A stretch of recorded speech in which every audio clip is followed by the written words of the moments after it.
ನಮಸ್ಕಾರ ವೀಕ್ಷಕರೇ. ಯಾವುದೇ ವಸ್ತು ಇರಲಿ ಅದನ್ನು ಕಳ್ಕೊಂಡ್ಮೇಲೆ ಅದರ ಬೆಲೆ ಗೊತ್ತಾಗುತ್ತೆ ಅಂತಾರೆ. ಇದಕ್ಕೆ ಆರೋಗ್ಯ ಕೂಡ ಹೊರತಲ್ಲ. ಆರೋಗ್ಯ ಕೆಟ್ಟ ಮೇಲೆ ಚಿಂತಿಸೋದಕ್ಕಿಂತ ಅದನ್ನು ಸರಿಯಾಗಿ ಕಾಪಾಡಿಕೊಳ್ಳೋದ್ರಲ್ಲೇ ಜಾಣತನ ಇದೆ. ಹಾಗಾದರೆ ಆರೋಗ್ಯ ಕಾಪಾಡಿಕೊಳ್ಳೋದು ಹೇಗೆ? ಆಯುರ್ವೇದದ ಸಲಹೆಯಿಂದ. ಆಯುರ್ವೇದದ ಸಲಹೆಯನ್ನು ಹೇಗೆ ಪಡೆಯೋದು? ಚಿಂತೆ ಬೇಡ. ಅದಕ್ಕಾಗಿಯೇ ಇದೆ ನಿಮ್ಮೆಲ್ಲರ ಮೆಚ್ಚಿನ ಆಯುರ್ವೇದಂ ವಹಾಮ್ಯಹಂ ಕಾರ್ಯಕ್ರಮ. ಹಾಗಾದ್ರೆ ಬನ್ನಿ ಸ್ನೇಹಿತರೆ, ತಡ ಮಾಡದೆ ಇಂದಿನ ಸಂಚಿಕೆಯನ್ನ ಪ್ರಾರಂಭಿಸೋಣ. ಆದರ್ಶ ಅವರೇ ನಮಸ್ಕಾರ. ನಮಸ್ಕಾರ. ನಮ್ಮ ಆಯುರ್ವೇದಂ ವಹಾಮ್ಯಹಂ ಕಾರ್ಯಕ್ರಮಕ್ಕೆ ಆತ್ಮೀಯ ಸ್ವಾಗತ. ಧನ್ಯವಾದ. ಆದರ್ಶ ಅವರೇ, ಇಂದಿನ ಸಂಚಿಕೆಯಲ್ಲಿ ಯಾವ ವಿಷಯದ ಬಗ್ಗೆ ನಮಗೆ ಮಾಹಿತಿ ನೀಡ್ತಾ ಇದ್ದೀರಾ? ಹೇಳ್ತೀನಿ. ಇವತ್ತಿನ ಒಂದು ಸಂಚಿಕೆಯಲ್ಲಿ ನಾವು ಬ್ಲಡ್ ಪ್ರೆಷರ್ ಬಗ್ಗೆ ಮಾತಾಡ್ತಾ ಇದ್ದೀವಿ. ಅಂದರೆ ಕಡಿಮೆ ರಕ್ತದ ಒತ್ತಡ. ನೋಡಿ, ರಕ್ತದ ಒತ್ತಡ ಇದ್ದಾಗ, ಹೆಚ್ಚಾಗಿದ್ದಾಗ ಒಂದು ರೀತಿಯ ಸಿಂಪ್ಟಮ್ಸ್ಗಳು ಅಂತಂದರೆ ಯಾವ ರೀತಿ ಅದು ನಮ್ಗನ್ಸುತ್ತೆ, ಯಾವ ರೀತಿಯ ಒಂದು ಬಿಹೇವಿಯರ್ ಇರುತ್ತೆ, ಮತ್ತು ನಮ್ಮ ದೇಹದಲ್ಲಿ ಏನೇನೋ ಒಂದು ತೊಂದರೆಗಳಾಗುತ್ತೆ ಅನ್ನೋದನ್ನು ನಾವು ಅರ್ಥ ಮಾಡ್ಕೊಂಡಿದ್ವಿ ನಮ್ಮ ಒಂದು ಹಿಂದಿನ ಸಂಚಿಕೆಯಲ್ಲಿ. ಇವತ್ತು ನಾವು ಮಾತಾಡ್ತಾ ಇರೋದು ಕಡಿಮೆ ರಕ್ತದ ಒತ್ತಡ ಇದ್ದಾಗ ಏನು ತೊಂದರೆ ಆಗುತ್ತೆ, ಯಾವ ರೀತಿಯ ಆಹಾರವನ್ನು ನಾವು ಸೇವಿಸ್ಬೇಕು ಅನ್ನೋದನ್ನು ಹೇಳ್ಕೊಡ್ತೀನಿ. ಮುಖ್ಯವಾಗಿ ರಕ್ತದ ಒತ್ತಡ ಬಂದಾಗ ನಮ್ಗೆ ಯಾವ ರೀತಿಯ ಒಂದು ಸಿಂಪ್ಟಮ್ಸ್ ಇರುತ್ತೆ. ನಮಗೆ ಹೆಚ್ಚು ತಲೆ ಸುತ್ತು ಬರುವಂಥದ್ದು ಮತ್ತು ಹೆಚ್ಚು ಆಯಾಸ ಆಗುವಂಥದ್ದು, ಸ್ವೆಟ್ಟಿಂಗ್ ಇರೋದಿಲ್ಲ. ಹೈ ಬ್ಲಡ್ ಪ್ರೆಷರ್ನಲ್ಲಿ ಸ್ವೆಟ್ಟಿಂಗ್ ಇರುತ್ತೆ, ಅಂದರೆ ಬೆವರು ಬರುವಂಥದ್ದು. ಕಡಿಮೆ ರಕ್ತದ ಒತ್ತಡ ಇದ್ದಾಗ ಸ್ವೆಟ್ ಆಗೋದಿಲ್ಲ, ಆದರೆ ಕೈಕಾಲುಗಳ ಒಂಥರ ಅದ್ರದಂಗೆ ಆಗೋದು, ಆಮೇಲೆ ನಡೀತಾ ಇರುವಾಗಲೇ ಬಿದ್ದಂಗೆ ಆಗೋದು. ಈ ಒಂಥರದ್ದು ಏನು ಈ ಲೋ ಬ್ಲಡ್ ಪ್ರೆಷರ್ನಲ್ಲಿ ಕಂಡುಬರುತ್ತೆ, ಇದು ತುಂಬ ಹಾರ್ಟಿಗೆ ರಿಲೇಟೆಡ್ ಆದಂಥ ತೊಂದರೆಗಳನ್ನು ಹೆಚ್ಚಾಗಿ ತಂದುಕೊಡುತ್ತೆ. ಮತ್ತು ಇವರಿಗೆ ಶ್ವಾಸವನ್ನು ತೆಗೆದುಕೊಳ್ಳೋದು ಏನಿದೆ ಅದು ಬಹಳ ಕಡಿಮೆ ಪ್ರಮಾಣದಲ್ಲಾಗುತ್ತೆ. ಆದ್ದರಿಂದ ಇದು ಹೈ ಬ್ಲಡ್ ಪ್ರೆಷರ್ಗಿಂತ ಲೋ ಬ್ಲಡ್ ಪ್ರೆಷರ್ ಏನಿದೆ ಅದು ತುಂಬ ತೊಂದರೆಯನ್ನು ಕೊಡುವಂಥ ಒಂದು ಕಾಯಿಲೆ ಅಂತೇಳಿ ಹೇಳ್ಬೋದು. ಮತ್ತು ಆದಷ್ಟು ಉಪ್ಪನ್ನು ನಾವು ನೆಗ್ಲೆಕ್ಟ್ ಮಾಡಬಾರ್ದು. ಸಮ ಪ್ರಮಾಣದಲ್ಲಿ ನಾವು ಉಪ್ಪನ್ನು ತೆಗೆದುಕೊಳ್ತಾ ಇದ್ದರೆ ಈ ಒಂದು ಲೋ ಬ್ಲಡ್ ಪ್ರೆಷರ್ ಏನಿದೆ ಅದು ಕ್ರಮೇಣವಾಗಿ ಒಂದು ಹತೋಟಿಯಲ್ಲಿರುತ್ತೆ. ಮತ್ತು ಅದಲ್ಲದೆ ಹೆಚ್ಚಾಗಿ ನಾವು ನೀರನ್ನು ಸೇವಿಸೋದು. ನೋಡಿ, ಯಾವುದೇ ಕಾಯಿಲೆ ಆಗಲಿ, ಹೈಡ್ರೋಥೆರಪಿ ಅನ್ನೋದು ಏನಿದೆ, ಒಂದು ನೀರಿನಿಂದ ನಾವು ಯಾವುದೇ ಕಾಯಿಲೆಯನ್ನು ಸರಿಪಡಿಸ್ಬೋದು ಅನ್ನೋದಕ್ಕೆ ಇದೆಲ್ಲ ನಾನು ಯಾವ ರೋಗಗಳ ಬಗ್ಗೆ ನಾವೇನು ಡಿಸ್ಕಷನ್ ಮಾಡ್ತಾ ಇದ್ದೀವಿ ಪ್ರತಿಯೊಂದರಲ್ಲೂ ನಾನು ಹೇಳಿದ್ದೀನಿ, ನೀರನ್ನು ಹೆಚ್ಚಾಗಿ ಬಳಸಿ, ಹೆಚ್ಚಾಗಿ ಕುಡೀರಿ ನೀವು ಅಂತ ಹೇಳಿ. ತುಂಬ ಉತ್ತಮವಾದಂಥ ರಿಸಲ್ಟ್ಸನ್ನು ತಂದುಕೊಡುತ್ತೆ. ಮತ್ತು ಅದಲ್ಲದೆ ಹಾರ್ಟ್ ರಿಲೇಟೆಡ್ ತೊಂದರೆಗಳಾದಾಗ ಇವರಿಗೆ ತಲೆ ಸುತ್ತು ಬರೋದು, ಮತ್ತು ಮೈಕೈ ಹೆಚ್ಚು ನೋವು ಬರೋದು, ಮತ್ತು ಸುಸ್ತಾಗಿ ಕೊಲ್ಯಾಪ್ಸ್ ಆಗುವಂಥ, ಅಂದರೆ ಬಿದ್ದು ಬೀಳುವಂಥ ಒಂದು ಏನು ಸಮಸ್ಯೆಗಳು ಕಂಡು ಬಂದಾಗ ಆದಷ್ಟು ಬ್ಲಡ್ ಪ್ರೆಷರನ್ನು ಚೆಕ್ ಮಾಡೋದು ತುಂಬ ಇಂಪಾರ್ಟೆಂಟ್ ಅಂತೇಳಿ ಹೇಳ್ಬೋದು. ಮತ್ತು ಈಗ ನಾವು ಈ ಒಂದು ಕಡಿಮೆ ರಕ್ತದ ಒತ್ತಡ ಆದಾಗ ಇದು ಮುಖ್ಯವಾಗಿ ಎಫೆಕ್ಟ್ ಮಾಡುವಂಥ ಅಂಗಾಂಗಗಳು ಯಾವುದು ಅಂತಂತಂದರೆ, ಮೊದಲನೇದಾಗಿ ಮೆದುಳಿಗೆ ಮತ್ತು ಎರಡನೇದಾಗಿ ಹಾರ್ಟಿಗೆ. ಇವೆರಡಕ್ಕೂ ತುಂಬ ತೊಂದರೆಯನ್ನು ಉಂಟು ಮಾಡುತ್ತೆ. ಮತ್ತು ಕಣ್ಣಿನ ಹತ್ರ ಕಪ್ಪು ಕವಿದಂಗೆ ಆಗೋದು, ಇದೆಲ್ಲನೂ ಲೋ ಬ್ಲಡ್ ಪ್ರೆಷರ್ಗೆ ಸಿಂಪ್ಟಮ್ಸ್ ಅಂತೇಳಿ ಹೇಳ್ಬೋದು. ಮತ್ತು ಯಾವುದೇ ಹೈ ಬ್ಲಡ್ ಪ್ರೆಷರ್ ಮತ್ತು ಲೋ ಬ್ಲಡ್ ಪ್ರೆಷರನ್ನು ನಾವು ಯಾವ ರೀತಿ ಚೆಕ್ ಮಾಡ್ಕೊಳ್ಬೇಕು, ನಮಗೆ ಅಂದರೆ ವಿತೌಟ್ ಡಾಕ್ಟರ್ ಹತ್ರ ಹೋಗಲಾರ್ದೆ ನಮ್ಗೆ ಹೆಂಗೆ ಗೊತ್ತಾಗುತ್ತೆ ಅನ್ನೋದು ಬಹಳ ಮುಖ್ಯವಾದಂಥದ್ದು. ನಾನು ಮೊದಲೇ ಹೇಳಿದ ಪ್ರಕಾರ ನಿಮಗೆ ಹೋಗುವಾಗ ಬಿದ್ದಂಗೆ ಆಗೋದು, ಗಿಡಿನೆಸ್ ಬರುವಂಥದ್ದು, ಮೂರ್ಛೆ ಬರುವಾಗ, ಆಮೇಲೆ ಕಡಿಮೆ ಊಟ ಮಾಡಿದಾಗ ಕೂಡ ಈ ಒಂದು ತೊಂದರೆ ಕಂಡು ಬರುತ್ತೆ. ಆದಷ್ಟು ಇಂಥ ಒಂದು ತೊಂದರೆ ಬಂದಾಗ ದಯವಿಟ್ಟು ವೈದ್ಯರನ್ನು ಸಂಪರ್ಕಿಸಬೇಕಾಗುತ್ತೆ. ಮತ್ತು ಇವರ ಹಾರ್ಟ್ ಬೀಟ್ ಕಡಿಮೆ ಆಗೋದ್ರಿಂದ, ಹಾರ್ಟ್ ಬೀಟು ತುಂಬ ಕಡಿಮೆ ಆಗುತ್ತೆ. ಹೃದಯದ ಬಡಿತ ಕಡಿಮೆ ಆದಾಗ ಇವರಿಗೆ ಈ ಒಂದು ತೊಂದರೆ ಇನ್ನೂ ಹೆಚ್ಚಾಗ್ಬೋದು. ಹೃದಯದ ಬಡಿತ ಕಡಿಮೆ ಆಗಿ ಅದರಿಂದ ಒಂದು ಹಾರ್ಟ್ ಅಟ್ಯಾಕ್ ಅಂತ ನಾವೇನು ಹೇಳ್ತೀವಿ, ಹೃದಯಕ್ಕೆ ಸಂಬಂಧಪಟ್ಟಂಥ ಒಂದು ಕಾಯಿಲೆ ಉದ್ಭವಿಸ್ಬೋದು. ಆದ್ದರಿಂದ ಹೃದಯಾಘಾತ ಆಗಲಾರ್ದ ಹಾಗೆ ನಾವು ನೋಡ್ಕೊಳ್ಬೇಕು. ಏನಪ್ಪ ಅಂತಂದರೆ, ಉಪ್ಪನ್ನು ನಾವು ಸಮ ಪ್ರಮಾಣದಲ್ಲಿ ತಿನ್ನಬೇಕಾಗತ್ತೆ. ಅದೇ ಹೈ ಬ್ಲಡ್ ಪ್ರೆಷರ್ನಲ್ಲಿ ಉಪ್ಪನ್ನು ನಾವು ಕಡಿಮೆ ಮಾಡಬೇಕಾಗತ್ತೆ.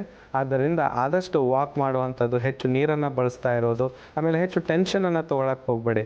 ಮತ್ತು ಇದು ಜಾಸ್ತಿಯಾಗಿ ಬರೋದು ಯಾರಿಗಪ್ಪ ಅಂತಂದರೆ, ಈ ರಾತ್ರಿಯಲ್ಲಿ ನಿದ್ದೆಗೆಡೋರಿಗೆ, ಹೆಚ್ಚು ನಿದ್ದೆಗೆಡ್ತಾರಲ್ಲ ಅವರಿಗೆ ಈ ಒಂದು ತೊಂದರೆ ಕಂಡು ಬರುತ್ತೆ.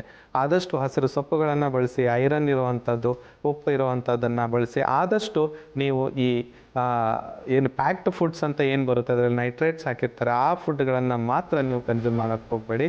ಆದಷ್ಟು ಹಾಲುಗಳನ್ನ ತೆಗೆದುಕೊಳ್ಳೋದು, ಒಳ್ಳೆ ಉತ್ತಮಾಂಶ ಇರುವಂಥ ಪ್ರೋಟೀನ್ ಇರುವಂಥ ಆಹಾರಗಳನ್ನು ತೆಗೆದುಕೊಂಡ್ರೆ ನಿಮಗೆ ತುಂಬ ಉತ್ತಮವಾದಂಥ ರಿಸಲ್ಟ್ಸು ಕಂಡು ಬರುತ್ತೆ. ಮತ್ತು ಆದಷ್ಟು ಹೆಚ್ಚು ಸಕ್ಕರೆಯನ್ನು ತೆಗೆದುಕೊಳ್ಳಿಕ್ಕೆ ಹೋಗಬೇಡಿ. ಯಾಕಂದರೆ ಲೋ ಬ್ಲಡ್ ಪ್ರೆಷರ್ ಇದ್ದವರಿಗೆ ಸಕ್ಕರೆ ಕಾಯಿಲೆ ಬಂದರೆ ಇನ್ನೂ ತುಂಬ ಒಂದು ದೊಡ್ಡ ತೊಂದರೆ ಆಗುತ್ತೆ. ಆದ್ದರಿಂದ ಸ್ವಲ್ಪ ಪ್ರಮಾಣದಲ್ಲಿ ನೀವು ಸ್ವೀಟನ್ನು ತೊಗೊಳ್ಬೋದು. ಆದಷ್ಟು ಹೆಚ್ಚು ಪ್ರೋಟೀನ್ ಮತ್ತು ಮಿನರಲ್ ಇರುವಂಥ ಆಹಾರಗಳನ್ನು ತೆಗೆದುಕೊಳ್ಳೋದು ತುಂಬ ಉತ್ತಮ ಅಂತೇಳಿ ಹೇಳ್ಬೋದು. ಮಾಂಸಾಹಾರಿಗಳಾಗಿದ್ದರೆ ಆದಷ್ಟು ಮಾಂಸಾಹಾರಿಗಳನ್ನು ತಿನ್ನಿ, ಆದರೆ ಯೂರಿಕ್ ಆ್ಯಸಿಡ್ ಇರುವಂಥ ಆಹಾರಗಳನ್ನು ಹೆಚ್ಚು ತಿಂದಾಗ, ಅಂದರೆ ಮಟನ್ ಮಾಂಸವನ್ನು ನೀವು ಹೆಚ್ಚು ತಿಂದಾಗ ಇನ್ನೂ ಈ ಆರ್ಥ್ರೈಟಿಸ್ಗೆ ಸಂಬಂಧಪಟ್ಟಂಥ ಕಾಯಿಲೆಗಳು ಬಂದಾಗ ಅದಕ್ಕೆ ಮತ್ತೆ ಅದು ಮಾರಕವಾಗುತ್ತೆ ಅಂತೇಳಿ ಹೇಳ್ಬೋದು. ಆದಷ್ಟು ಲೋ ಬ್ಲಡ್ ಪ್ರೆಷರ್ ಇದ್ದವರು ಕೇರ್ ತಗೊಳ್ಳಿ. ಆದಷ್ಟು ನಿಮಗೆ ತೊಂದರೆ ಆದಾಗ ವೈದ್ಯರನ್ನು ಸಂಪರ್ಕಿಸೋದು ಆ ಟೈಮ್ನಲ್ಲಿ ತುಂಬ ಉತ್ತಮವಾದಂಥ ಸಲಹೆ. ವೀಕ್ಷಕರೇ, ಕಡಿಮೆ ರಕ್ತದ ಒತ್ತಡ ಅಂದರೆ ಲೋ BP ಸಮಸ್ಯೆ ಹೇಗೆ ಬರುತ್ತೆ, ಹಾಗೆ ಈ ಸಮಸ್ಯೆ ಬಂದಾಗ ನಮ್ಮ ಆಹಾರ ಕ್ರಮ ಹೇಗಿರಬೇಕು, ಇದ್ರ ಬಗ್ಗೆ ಮಾಹಿತಿಯನ್ನು ಪಡ್ಕೊಂಡಿದ್ದೀವಿ. ಈಗ ಇದೇ ಸಮಸ್ಯೆಗೆ ಮನೆಯಲ್ಲೇ ಸುಲಭವಾಗಿ ಯಾವ ರೀತಿ ಮನೆ ಮದ್ದುಗಳನ್ನ ತಯಾರಿಸ್ಬೋದು ನೋಡೋಣ ಬನ್ನಿ. ವೀಕ್ಷಕರೇ, ಈ ಲೋ BP ಅಥವಾ ಕಡಿಮೆ ರಕ್ತದ ಒತ್ತಡ ಸಮಸ್ಯೆಗೆ ಇವತ್ತು ನಾವು ಒಂದು ಪ್ರಯೋಗವನ್ನು ಮಾಡ್ತಾ ಇದ್ದೀವಿ. ಅದಕ್ಕೆ ಬೇಕಾಗಿರುವಂಥ ಸಾಮಗ್ರಿಗಳು ಏನಂತ ಹೇಳಿ ನೋಟ್ ಮಾಡ್ಕೊಳ್ಳಿ. ಬಾದಾಮಿ ಪುಡಿ, ಜೇನುತುಪ್ಪ, ಒಣ ದ್ರಾಕ್ಷಿ ಹಾಗೂ ತುಳಸಿ ಎಲೆಗಳು, ಇಷ್ಟು ಇದಕ್ಕೆ ಬೇಕಾಗಿರುವಂಥ ಸಾಮಗ್ರಿಗಳು. ಮೊದಲಿಗೆ ಪುಟಾಣಿಯಲ್ಲಿ ಒಣ ದ್ರಾಕ್ಷಿ ಮತ್ತು ತುಳಸಿ ಎಲೆಗಳನ್ನು ಹಾಕಿ ಜಜ್ಕೊಳ್ಬೇಕು. ಒಣ ದ್ರಾಕ್ಷಿ 5 ರಿಂದ 6 ಎಲೆಗಳು ತುಳಸಿ ಎಲೆ ಹಾಕಿ ಜಜ್ಕೊಳ್ಬೇಕು. ಬಾದಾಮಿ ಪುಡಿಯನ್ನ ಕೊನೆಯದಾಗಿ ಹಾಕಿ.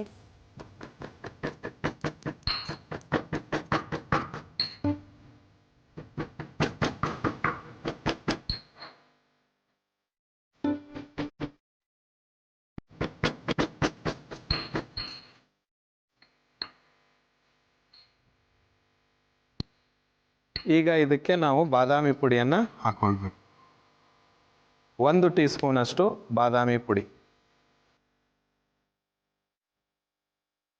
ಅದನ್ನ ಚೆನ್ನಾಗಿ ಮಿಕ್ಸ್ ಮಾಡಿಕೊಂಡು ನಂತರ ನಾವು 1 ಟೀ ಸ್ಪೂನ್ ಅಷ್ಟು ಜೇನುತುಪ್ಪವನ್ನು ಹಾಕಿದರೆ ಆ ಒಂದು ಚೂರ್ಣ ಏನಿದೆ ಅದು ಸಿದ್ಧವಾಗುತ್ತೆ. ಈಗ ಅದಕ್ಕೆ 1 ಟೀ ಸ್ಪೂನ್ ಅಷ್ಟು ಜೇನುತುಪ್ಪವನ್ನು ಹಾಕಬೇಕು.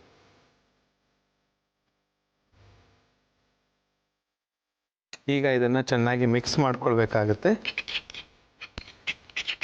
ಈಗ ಇದು ಸಿದ್ಧವಾಗಿದೆ. ಇದನ್ನು ತೆಗೆದುಕೊಂಡು ಇಟ್ಕೊಂಡು ನಂತರ ಹೇಳ್ತೀನಿ ಯಾವ ರೀತಿ ಇದನ್ನು ಎಷ್ಟು ಪ್ರಮಾಣದಲ್ಲಿ ನಾವು ತಗೊಳ್ಬೇಕು ಅಂತ ಹೇಳಿ. ಇದು ಕೂಡ ತಿನ್ಲಿಕ್ಕೆ ತುಂಬಾ ಸ್ವಾದಿಷ್ಟಕರವಾಗಿರುತ್ತೆ ಅಂತೆ, ಯಾಕಂದ್ರೆ ಒಣ ದ್ರಾಕ್ಷಿ ಹಾಕಿದೀವಿ, ಬಾದಾಮಿ ಪುಡಿಯನ್ನ ಮತ್ತೆ ಹನಿ ಅಂದ್ರೆ ಜೇನುತುಪ್ಪವನ್ನು ಹಾಕಿದೀವಿ. ಇದು ಲೋ ಬ್ಲಡ್ ಪ್ರೆಷರ್ನವರಿಗೆ ತುಂಬಾ ಉಪಯುಕ್ತವಾದಂತಹ ಒಂದು ಚೂರ್ಣ ಅಂತೇಳಿ ಹೇಳ್ಬೋದು. ಇದರಲ್ಲಿ ತುಳಸಿ ಎಲೆಗಳು ಇರೋದ್ರಿಂದ ಇದು ಹಾರ್ಟ್ ಬೀಟ್ ಪಲ್ಸ್ಗಳು ಏನಿರುತ್ತೆ ಅದನ್ನು ಒಂದು ಸರಿ ಸಮಾನವಾಗಿ ಆಗೋ ಹಾಗೆ ಮಾಡುತ್ತೆ. ಮತ್ತು ಅದಲ್ಲದೆ ತುಂಬ ಉತ್ತಮವಾದಂಥ ರಕ್ತದ ಚಲನವಲನ ಕೂಡ ಬಹಳ ಸರಳವಾಗಿ ಆಗುತ್ತೆ. ಮತ್ತು ಇದರಲ್ಲಿ ಈ ವಿಟಮಿನ್ ಹೆಚ್ಚಿರೋದ್ರಿಂದ, ಅಂದರೆ ಬಾದಾಮಿ ಕೂಡ ಹಾಕಿದ್ದೀವಿ, ಇದರಿಂದ ಕೆಲವರಿಗೆ ಲೋ BP ಇದ್ದವ್ರಿಗೆ ಹೇರ್ ಲಾಸಸ್ ಆಗುತ್ತೆ, ಅಂತಂದರೆ ಕೂದಲು ಉದುರುವಿಕೆ ಏನಿದೆ ಆ ತೊಂದರೆಯಿಂದ ಕೂಡ ಹೊರಗಡೆ ಬರ್ಬೋದು. ಇದನ್ನು ಕಂಟಿನ್ಯೂಸ್ ಆಗಿ ನಿಮ್ಮ ದಿನನಿತ್ಯದಲ್ಲಿ ವರ್ಷಗಟ್ಟಲೆ ನೀವು ತಗೊಳ್ಬೋದು. ಇದನ್ನು ತುಂಬ ಉತ್ತಮವಾದಂಥ ಫಲಿತಾಂಶವನ್ನು ತಂದುಕೊಡುತ್ತೆ.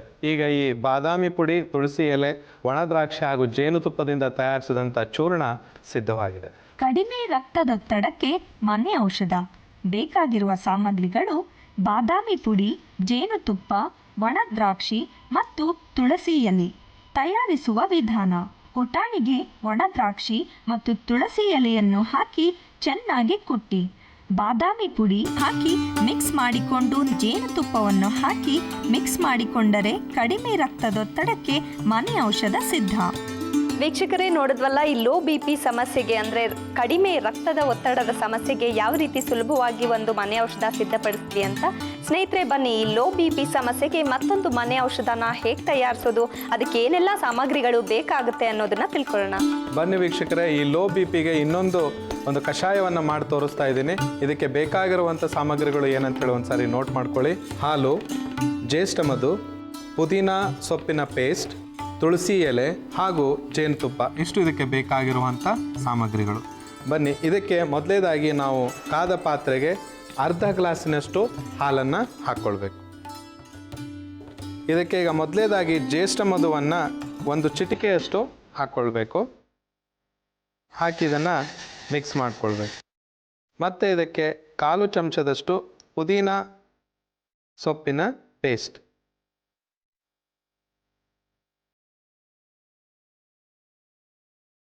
ಇದಕ್ಕೆ 3 ರಿಂದ 4 ತುಳಸಿ ಎಲೆಗಳನ್ನು ಹಾಕಿ ಇದನ್ನು ಕುದಿಸ್ಬೇಕು. ಈ ರೀತಿ ನಾವು ಸ್ಟಿರ್ ಮಾಡ್ತಾ ಇರ್ಬೇಕಾ? ಅದು ಫಳ ಅಂಟದ ಹಾಗೆ? ಹೌದು. ಈಗ ಇದು ಒಂದು ಕುದಿ ಬಂದರೆ ಸಾಕು. ಒಂದು ಕುದಿ ಬಂದ ನಂತರ ಇದನ್ನು ನಾವು ಒಂದು ಗ್ಲಾಸಿಗೆ ಹಾಕ್ಕೊಂಡು ಅದಕ್ಕೆ ನಾವು ನೀರನ್ನು ಮಿಕ್ಸ್ ಮಾಡಬೇಕು, ತಣ್ಣೀರನ್ನೇ ಮಿಕ್ಸ್ ಮಾಡ್ಕೊಳ್ಬೇಕು. ಬನ್ನಿ ವೀಕ್ಷಕರೇ, ಇದನ್ನು ನಾವು ಒಂದು ಗ್ಲಾಸಿಗೆ ಹಾಕ್ಕೊಳ್ಳೋಣ. ಈಗ ಈ ಹಾಲಿನಲ್ಲಿ ಎಲ್ಲ ಸತ್ವಗಳು ಬಂದಿದೆ. ಇದಕ್ಕೆ 1 ಟೀ ಸ್ಪೂನಷ್ಟು ಜೇನುತುಪ್ಪವನ್ನು ಹಾಕ್ಕೊಳ್ಬೇಕು. ಹಾಕಿ ಇದನ್ನು ಮಿಕ್ಸ್ ಮಾಡ್ಕೊಳ್ಬೇಕು. ಇದು ಮಿಕ್ಸ್ ಮಾಡಿದ ನಂತರ ಇದಕ್ಕೆ ನಾವು ನೀರನ್ನು ಹಾಕ್ಕೊಳ್ಬೇಕು. ಈ ಒಂದು ಗ್ಲಾಸ್ ಫುಲ್ ಆಗುವಷ್ಟು ತಣ್ಣೀರನ್ನು ಹಾಕ್ಕೊಳ್ಬೇಕು. ನಾರ್ಮಲ್ ವಾಟರ್ ಏನಿದೆ ಅದನ್ನ ಹಾಕ್ಕೊಂಡು ಮತ್ತೊಂದು ಸಾರಿ ಮಿಕ್ಸ್ ಮಾಡ್ಕೊಳ್ಬೇಕು. ಈ ಥರ ಒಂದು ಡೈಲ್ಯೂಟ್ ಮಾಡಿದಂಥ ಏನೊಂದು ಕಷಾಯ ಇದೆ ನೋಡಿ, ಈ ಥರ ಸಿದ್ಧವಾಗುತ್ತೆ. ನೋಡಲಿಕ್ಕೆ ಹಾಲು ಥರನೇ, ಅದರಲ್ಲಿ ಯಾವುದೇ ರೀತಿಯ ಬಣ್ಣದ ಚೇಂಜ್ ಇರೋಲ್ಲ. ಸ್ವಲ್ಪ ಪುದೀನ ಇರೋದ್ರಿಂದ ಒಂದು ಸ್ವಲ್ಪ ಗ್ರೀನಿಶ್ ಆಗಿ ಬರುತ್ತೆ ಇದಕ್ಕೆ. ನೋಡಿ, ಈ ಥರ ಮಾಡಿದಾಗ ಈ ಲೋ ಬಿ ಪಿ ಇರೋರಿಗೆ ಭಾಳ ಶ್ರೇಷ್ಠವಾದಂಥ ಒಂದು ಕಷಾಯ ಅಂತೇಳಿ ಹೇಳ್ಬೋದು. ಇದನ್ನು ಅವರು ಸೇವಿಸೋದ್ರಿಂದ ತುಂಬ ಉತ್ತಮವಾದಂಥ ಒಂದು ರಿಸಲ್ಟ್ಸನ್ನು ಪಡಿಬೋದು. ಇದನ್ನು ರಾತ್ರಿ ಹೊತ್ತು ಮಲಗೋಕ್ಕಿಂತ ಮುಂಚೆ 1 ಗ್ಲಾಸನ್ನು ದಿನನಿತ್ಯ ಕುಡಿಯೋದು ತುಂಬ ಉತ್ತಮಕಾರಿ. ಮತ್ತು ಇದನ್ನು ಕುಡಿದಾದ ಮೇಲೆ ಮತ್ತೆ ಯಾವುದೇ ರೀತಿಯ ಆಹಾರವನ್ನು ಸೇವಿಸೋದು ಒಳ್ಳೆಯದಲ್ಲ.